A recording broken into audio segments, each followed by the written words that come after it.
I want to walk you away from a thing called luck. And I'm going to give you a new word. For some, perhaps it's a new word, but it's the right word. The word I want to talk to you about from the life of Joseph is a word pronounced providence. You've heard it, Providence, Rhode Island. They came up with the word Providence for Rhode Island off of this word. Providence is a subset of another word. So let me give you the first word because providence comes underneath it. The second most important thing you need to know in your Christian experience, the first thing you need to know in your Christian experience is the gospel. You need to know how to come to faith in Jesus Christ for your eternal destiny, for your salvation. That's the most important thing to know. But the second thing you need to know is about God's sovereignty. Sovereignty. 1 Timothy chapter 6, verse 15 says that God is sovereign. That is, he is the absolute ruler, controller, and sustainer of his creation. That's sovereignty. It's the ultimate ruler, the person who has the last say-so. And here it is, nothing sits outside of God's sovereignty. There are no events over which he does not rule. There are no things. If it is created, he runs it. That's sovereignty, the ultimate ruler over all of his creation. Underneath sovereignty is a word that couples with it, and that's the word providence. Providence is the way God arranges things to achieve his sovereign purposes. Sovereignty is his rulership. Providence is how he hooks things up, integrates things, connects things, detaches things, arranges things in order to wind up at the sovereign goal to which he is moving. So providence is the arrangement that facilitates sovereignty. The Bible is clear that our God is sovereign and that he does all things, Ephesians 1 verse 11, after the counsel of his own will. That his purposes can never be thwarted. The scripture is clear that he is ruler over all. He's sovereign. Now here it is. You cannot simultaneously have sovereignty and luck. The two can never coexist because luck is random events that occur that shape things. But if you have a sovereign God who controls everything, you can't have random events that shape anything. So you can't have sovereignty and luck. You can't have both. And the way God works out what you and I might call luck is through providence. That is, arranging things so that they come together or disconnect as he so chooses. So I want you to begin to moonwalk from luck and begin to make your way toward providence. We have watched Joseph's life, and it is filled with ups and downs. He's in a coat one day, he's in a pit the next day. He's got a good job one day, he's accused of rape the next day.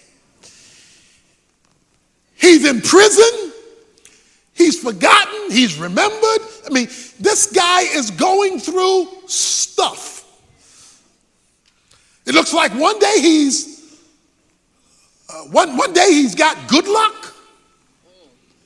The next day he's got bad luck. But look at how Joseph looked at his life in verse 19 and 20. But Joseph said to them, "Do not be afraid, for I am in God's place. As as for you, you meant to evil against me, but God meant it for good in order to bring about this present result, to preserve many people alive. You know what he just said? God did this on purpose. What looked like an unlucky day and a lucky day was God fulfilling his purpose to bring me to my destiny. If you ever get providence, the subset of sovereignty, and move away from luck, you will begin to view life differently.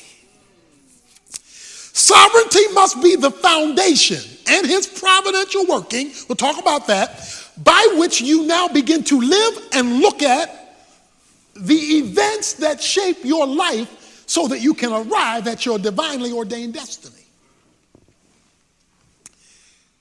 But if you start with the foundation that God is sovereign and that he providentially arranges things to accomplish his goal, you have laid a foundation through which to look at the complexities of life that comes your way.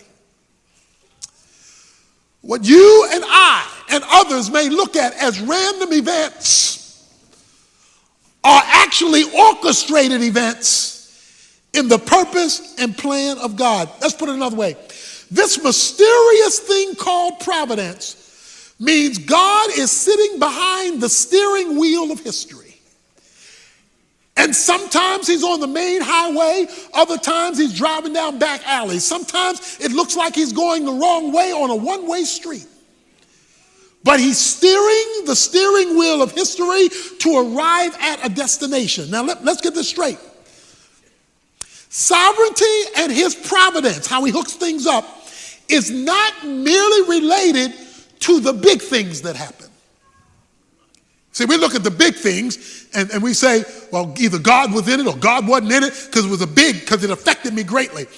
Sovereignty is so complete and providence is so intricate that God includes the details. That's why Matthew 10 says that God knows every hair that's on your head and when it comes out. And he says he knows every sparrow that falls out of a tree.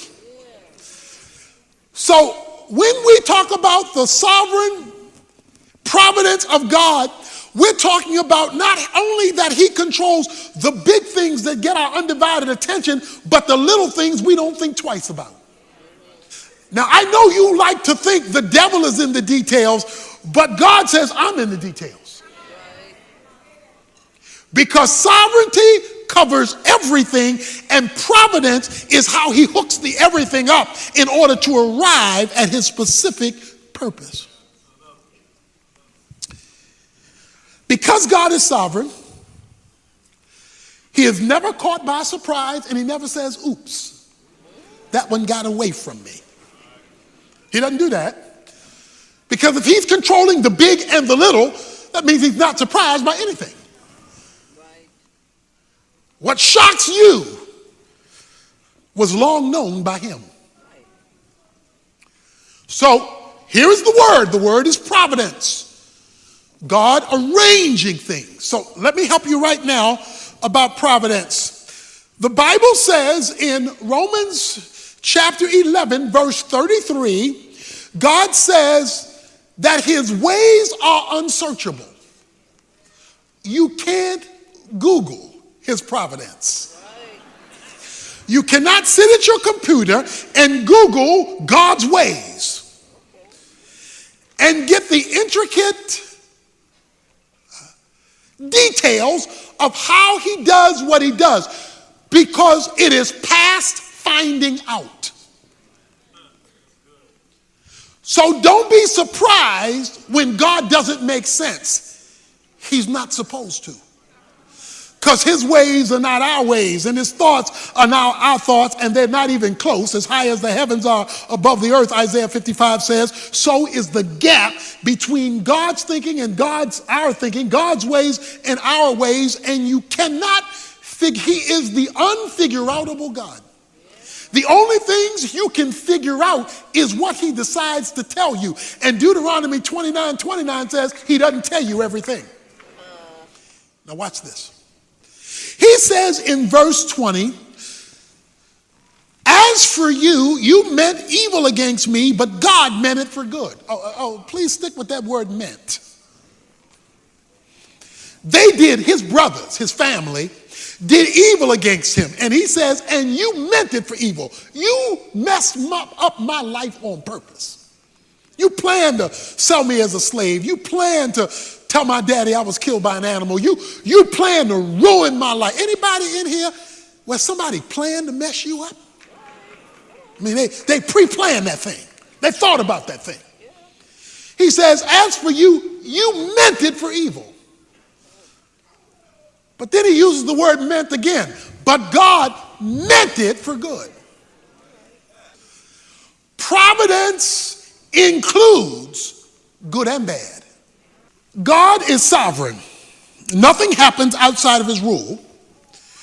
But within God's sovereignty, he created freedom. Freedom means you get to choose. There's no freedom without choice. You're free to say yes or no, to go or stay. God created freedom, but he's also sovereign. So how can he be sovereign and control everything and at the same time create freedom? Because freedom means I can do good or bad. I can be righteous or unrighteous. I can be evil or not. We've all done both because we are free. God is sovereign. He's created boundaries. But he's also created freedom. That freedom allows you to do bad or good, to be right or wrong. But he limits how free he lets free go. Because when you step on his line, when you step on the line, the whistle blows. So God keeps his sovereignty while allowing freedom. Now watch this. Because God is sovereign in his providential connecting of things, he either causes all things that happen or allows them to happen if he didn't cause it. God cannot sin. God cannot endorse sin. But what he will do is use it. He cannot do evil, but he will use evil to accomplish his purposes.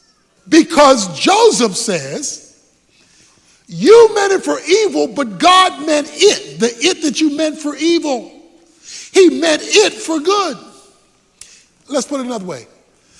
God used your mess in my life to bring me to this location. It's because you messed over me. I'm fulfilling my destiny. It's because you were trying to do me in. I'm in God's place. See, when you got a sovereign God like that, who can take folk messing over you to bring you to where he wants you, you don't want to hang out with luck. You want to hang out with providence. Because providence is how he arranges it for it to happen.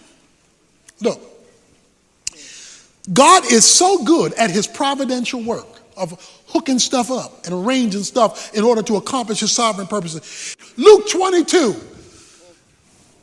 Jesus told Peter, the devil has asked permission to mess up your life, to sift you like wheat, and permission has been granted.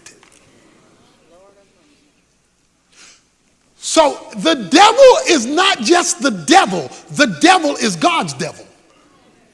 Because even he only gets to be a good devil by permission.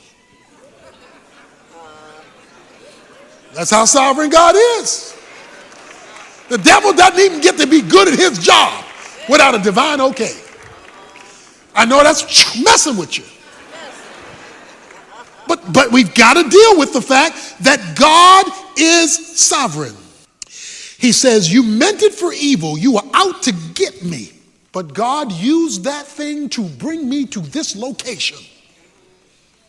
And when you're dealing with the providence of God, watch this now, you never see all there is. You never see all that's taking place. You never see all the details that God is working out behind the scenes. In fact, what you do see often doesn't connect. There are parts that don't seem to relate to one another. That's because God is always doing more than one thing at a time. He's dealing with 50 million things at the same time. That's what makes him such a unique being. He can take billions of people at the same time